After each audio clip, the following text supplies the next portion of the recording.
Good morning students, welcome back to Shortcut. Today we will discuss the question answers and the complete exercise of chapter number 5 of science. The name of the chapter is coal and petroleum. So I've already made one video on this chapter, and in this video we will discuss the question answers only. The first question you can see on your screen. What are the advantages of using CNG and LPG as fuels? अब यहाँ पर हमको बताना है कि ये CNG का जो हम उपयोग करते हैं वो, और उसकी जगह हम साथ अगर हम LPG इन दोनों का उपयोग करें फ्यूल के तौर पे तो इसके बेनिफिट्स क्या हैं। जैसे कि कल एक और वीडियो हमने किया था चैप्टर नंबर 6 का, तो उसमें हमने देखा था कि CNG और LPG जो है ये बेटर फ्यूल्स हैं। तो वो क्यों थे, उसके कुछ कारण भी हमने पढ़े थे। तो यहाँ पर हमें उन्हीं कारणों को लिखकर दूसरे फ्यूल से इन दोनों को बेटर बताना है कि ये दोनों एडवांटेजेस क्यों हैं। एडवांटेजेस का मतलब होता है फ़ायदे इनके, बेहतर। तो पहली बात करें अगर हम यहाँ पर, तो जो CNG रहती है और LPG रहती है, they are non polluting fuel. सबसे पहली इंपॉर्टेंट बात यहाँ पर अगर हम लिखेंगे वो ये लिखेंगे कि ये दोनों जो है नॉन पोल्यूटिंग फ्यूल्स हैं, यानी कि इनसे पोल्यूशन नहीं होता है। तो ये सबसे बेहतर बात है, क्योंकि जो पोल्यूशन है वो एक बहुत बड़ी समस्या है हमारे देश के सामने, पूरे विश्व के सामने। तो ऐसे में हमें ऐसे फ्यूल्स की ज़रूरत ज़्यादा है जो पोल्यूशन को ना फैलाएं या फिर सिर्फ नेग्लिजिबल यानी कि नाम मात्र ही फैलाएं।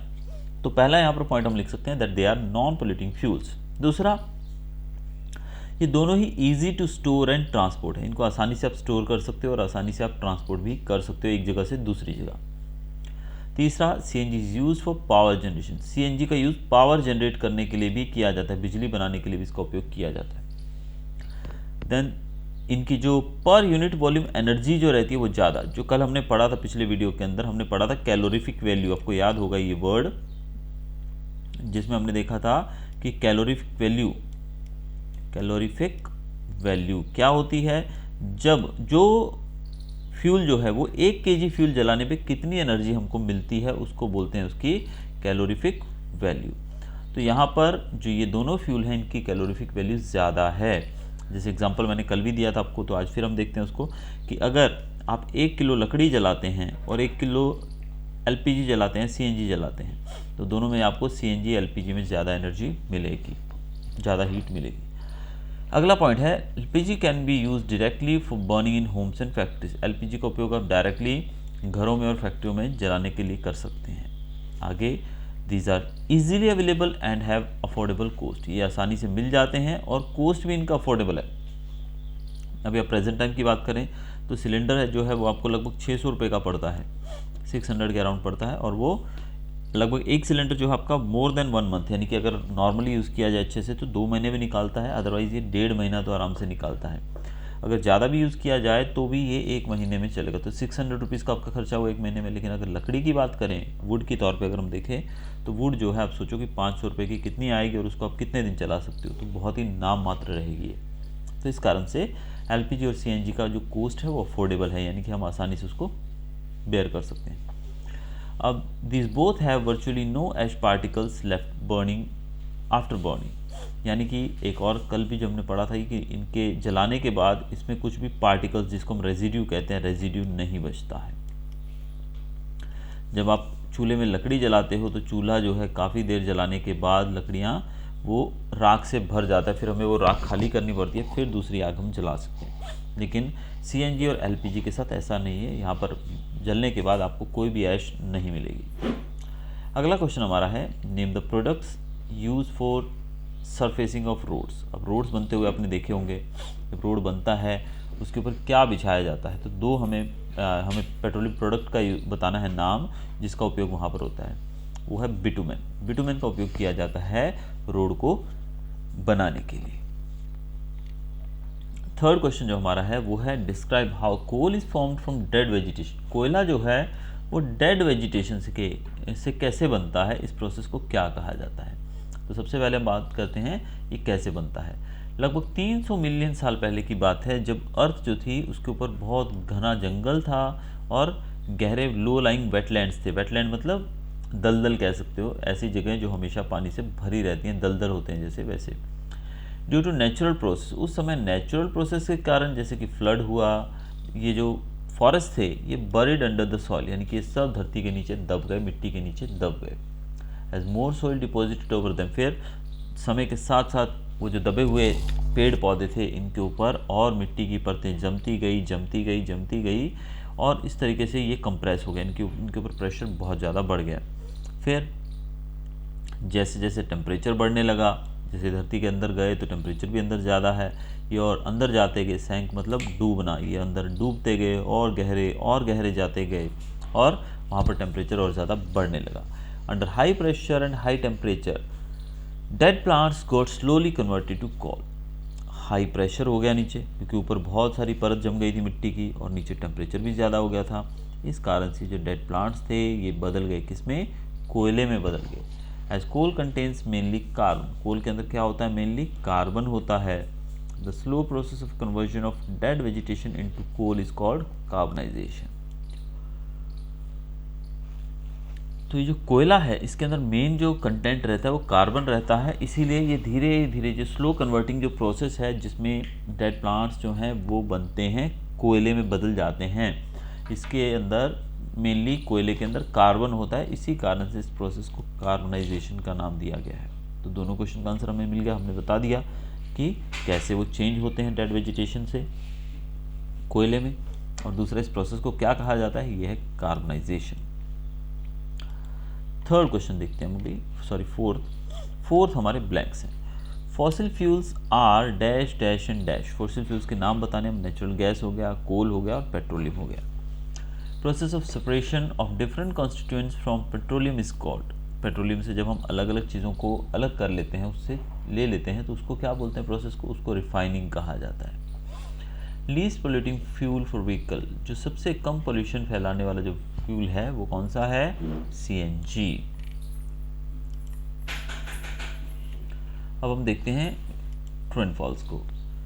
Fossil fuels can be made in the laboratory. Fossil fuels को आप लेबोरेटरी में बना सकते हो, बिल्कुल नहीं, क्योंकि बहुत लंबा समय लगता है और बहुत ज़्यादा ये जो नेचुरल प्रोसेस है ये तो। CNG is more polluting fuel then petrol. CNG ज़्यादा पोल्यूशन फैलाती है, नहीं भाई, उल्टा बोल दिया इन्होंने, सीएनजी नहीं, पेट्रोल ज़्यादा स्मोक यानी कि पोल्यूशन फैलाता है। Coke is almost pure form of carbon. Coke जो है प्योर फॉर्म है कार्बन का, correct. Coal tar is a mixture of various substances, ये भी सही है। Kerosene is not a fossil fuel. Kerosene fossil fuel नहीं है, ये गलत है, क्योंकि कैरोसिन जो है वो भी हमें पेट्रोलियम के बाय प्रोडक्ट के रूप में ही मिलता है, इसलिए वो एक फॉसिल फ्यूल ही है। तो ये थे हमारे true and false. 6th question हम देखते हैं, explain why fossil fuels are exhaustible natural resource. अब आपने ये तो सुना होगा, एक फ्यूल्स वो होते हैं, एक सब्सटेंसेस होते हैं जो होते हैं एग्जॉस्टिबल, दूसरे होते हैं इनएग्जॉस्टिबल। एग्जॉस्टिबल वो होते हैं जो ख़त्म हो सकते हैं कभी भी इस धरती से, और इनएग्जॉस्टिबल वो होते हैं जो कभी ख़त्म नहीं हो सकते हैं, जैसे कि सूर्य का प्रकाश है, विंड एनर्जी है, ये जो है ये इनएग्जॉस्टिबल यानी कि कभी ख़त्म नहीं हो सकते हैं। लेकिन फॉसिल फ्यूल्स जो हैं इनको हम एग्जॉस्टिबल नेचुरल रिसोर्सेज में गिनते हैं। क्यों, इसका कारण बताना है। कारण ये है कि फॉसिल फ्यूल्स को बनने में मिलियंस ऑफ ईयर्स लगते हैं, हज़ारों लाखों साल लग जाते हैं, और ये कैसे बनता है, हाई टेम्परेचर और हाई प्रेशर के कारण डेड प्लांट्स और एनिमल्स की डेड बॉडीज़ जो होती हैं, डेड प्लांट्स और डेड एनिमल्स जो हैं उनकी डेड बॉडीज़ हाई प्रेशर और हाई टेम्परेचर के कारण फॉसिल फ्यूल्स जो हैं उसमें बदल जाते हैं। तो these fossil fuels are exhaustible natural resources. इनको एग्जॉस्टिबल इसलिए कहा गया क्योंकि these are exhausted by man. अगर इसको हम लोगों ने एग्जॉस्ट कर दिया then cannot be recreated in a short period of time. फिर इनको हम छोटे समय के अंदर, बहुत ही कम समय के अंदर इसको हम तैयार नहीं कर सकते हैं, ये बनने में लाखों साल लग जाते हैं और हम नेचुरल प्रोसेसेस को बना भी नहीं सकते हैं। तो इस कारण से इनको अगर हम एग्जॉस्टिबल सोर्स में रखते हैं तो गलत नहीं होगा। Describe characteristics of and uses of coke. Coke के कैरेक्टरिस्टिक्स बताने हैं और उसके यूज बताने। कोक कैसा दिखता है भाई, it is tough porous black substance. और ये कैसे बनता है, डिस्ट्रक्टिव डिस्टिलेशन ऑफ कोल। इसको बनाया जाता है डिस्ट्रक्टिव डिस्टिलेशन ऑफ कोल, एक प्रोसेस, ये प्रोसेस का नाम है डिस्ट्रक्टिव डिस्टिलेशन ऑफ कोल। अब हम बात करते हैं इसके यूजेस की। It is an almost pure form of carbon, ये एकदम प्योर फॉर्म है कार्बन का भाई, कोक की बात कर रहे हैं। It is use as domestic as well as a industrial fuel. इसका यूज़ किया जाता है फ्यूल के तौर पे डोमेस्टिक यानी कि घरों में भी और इंडस्ट्रीज़ के अंदर भी। It is use in the manufacturing of steel. Steel बनाने में इसका उपयोग होता है। इट गिव्स लिटिल और नो स्मोक, ये बहुत कम स्मोक देता है या फिर बिल्कुल नहीं स्मोक देता है। It is used for extraction of metal, इसका उपयोग मेटल्स एक्सट्रैक्ट करने के लिए भी किया जाता है। एक्सट्रैक्शन ऑफ मेटल का मतलब होता है जब आप धरती से कोई भी मेटल निकालते हैं, सपोज आपने एल्यूमिनियम निकाला, एल्यूमिनियम का जो ओर है उसको बोलते हैं बॉक्साइट। क्या बोलते हैं उसको? बॉक्साइट। तो बॉक्साइट जो है उसको बॉक्साइट इसलिए कहा जाता है क्योंकि इसके अंदर बहुत सारी इम्प्योरिटीज़ होती हैं और इन इम्प्योरिटीज़ को निकाल के फिर प्योर एल्यूमिनियम बनाया जाता है। तो ये जो बॉक्साइट से एल्यूमिनियम बनाने का जो प्रोसेस होता है उसके अंदर भी कोक का उपयोग किया जा सकता है। यानी कि मेटल्स की बात कर रहा हूँ मैं बॉक्साइट यानी कि एल्यूमिनियम की बात नहीं कर रहा हूँ, सिर्फ मैं बात कर रहा हूँ सब मेटल्स की, कि ज़्यादातर मेटल्स जो निकाले जाते हैं वो एक प्योर फॉर्म में नहीं मिलते हैं, फिर उनको हमें प्योर फॉर्म में लाना पड़ता है। तो उसको जब एक्सट्रैक्ट किया जाता है ऐसे प्रोसेस के अंदर कोक का उपयोग किया जाता है। Then it can be use to make fuel gases, इसका उपयोग फ्यूल गैसेस बनाने के लिए भी किया जाता है। तो ये हमने कुछ यूजेस देख लिए कोक के। अगला क्वेश्चन है हमारा, explain the process of formation of petroleum. Petroleum बनने के प्रोसेस को हमें बताना है। Petroleum was formed from organisms living in sea. Petroleum कैसे बनता है? वो ऑर्गेनिजम्स जो सी के अंदर रहते हैं उनसे बनता है petroleum. As these organisms dies, जैसे जैसे ये प्राणी जब मर जाते हैं, इनकी बॉडीज़ जो हैं, इनके जो डेड बॉडीज़ हैं वो नीचे सी के बॉटम पे सेटल हो जाते हैं। फिर इसके ऊपर सैंड जम जाती है, क्ले जम जाती है, यानी कि कुछ भी इसके ऊपर लेयरिंग आती रहती है। फिर पानी के अंदर हवा नहीं है और प्रेशर बहुत ज़्यादा होता है, टेम्परेचर भी ज़्यादा होता है जब धरती के नीचे जाएंगे हम। और इन सब चीज़ों के साथ, इन सब कंडीशंस के साथ, क्या क्या कंडीशन? एयर नहीं है वहाँ पे, हाई प्रेशर और हाई टेम्परेचर है, इस कारण से मिलियंस ऑफ ईयर्स लगते हैं। फिर ये जो डेड ऑर्गेनिजम्स हैं, डेड बॉडीज़ हैं, ये जो एनिमल्स की, एक्वाटिक एनिमल्स की, ये बदल जाते हैं पेट्रोलियम और नेचुरल गैस के अंदर। Petroleum deposits are usually found mixed with salt water. Petroleum deposit जो है, पेट्रोलियम जो है हमें सॉल्ट वाटर के साथ मिक्स हुआ मिलता है। The petroleum is lighter than salt water and hence floats over it. Petroleum जो है वो लाइट रहता है सॉल्ट वाटर से, पेट्रोल, इस कारण से वो सॉल्ट वाटर के ऊपर तैरता हुआ दिखाई देता है। तो इस प्रकार से हमने देखा कि किस प्रकार से जो है ये बनता है, कैसे बनता है। ये बनने का एक बार फिर से मैं तरीका बता देता हूँ कि जो डेड एनिमल्स जो हैं, जो सी में रहते हैं, उनकी डेड बॉडीज़ मरने के बाद जब वो मर जाते हैं तो उनकी डेड बॉडीज़ नीचे सी के तल पे जम जाती हैं, सी बॉटम पे जम जाती हैं। उसके ऊपर दूसरी जो लेयर्स हैं सैंड की, क्ले की, वो जमती रहती हैं, प्रेशर बढ़ता रहता है और धीरे धीरे धरती के नीचे हाई टेम्परेचर, हाई प्रेशर के कारण ये जो है ये पेट्रोलियम में बदल जाता है। चलिए 9th क्वेश्चन देखते हैं हम अभी। अब यहाँ पर एक टेबल दिया गया है। The following table shows the total power shortage in India from 1991 to 97। 1991 से 97 के बीच में भारत के अंदर कितनी पावर की शॉर्टेज यानी कि बिजली की कमी थी, और हमें इसको एक ग्राफ के रूप में दर्शाना है। Plot shortage percentage for the year of Y axis और year on the Y axis. हमें शॉर्टेज ऑफ परसेंटेज यानी कितने परसेंट वो कम पड़ी वो वाई एक्सिस पे बनानी है, and the year on the x axis, year को हमें एक्स एक्सिस पे बनाना है। अब सबसे पहले हम देखते हैं ग्राफ कैसे बनाना है। ये लास्ट क्वेश्चन है हमारा। तो सबसे पहले हम देखते हैं, आपको जो इन्होंने बताया ईयर कहाँ बताना है, एक्स एक्सिस, ईयर हमें बताना है वाई एक्स एक्सिस पे, और जो परसेंटेज है वो वाई एक्सिस पे हमको बतानी है। तो चलिए देख लेते हैं इसको।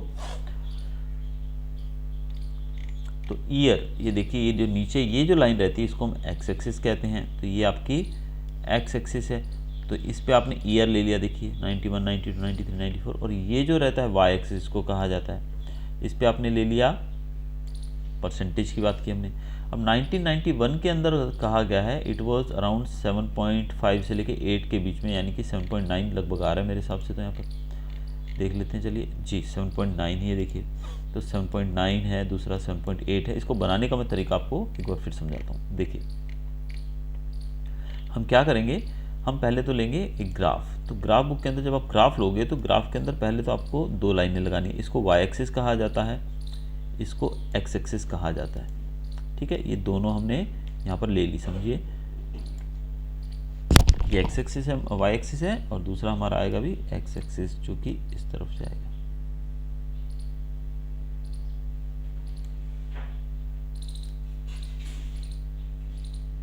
ठीक है, अब हमने ये बना दिया Y axis and this is X axis. Okay, अब उन्होंने कहा है हम इसको चेंज नहीं कर सकते। वैसे अगर कुछ नहीं दिया हो तो आप अपनी मर्जी से बना सकते हैं, लेकिन यहाँ पर उन्होंने दिया हुआ है कि एक्स एक्सिस पे आपको ईयर लेने हैं। तो ईयर जो भी दिए गए उसके अंदर 91 से 97 तक है, तो ईयर लिख दिया 91, 92, 93, 94, 95, 96, 97 ईयर आ गए।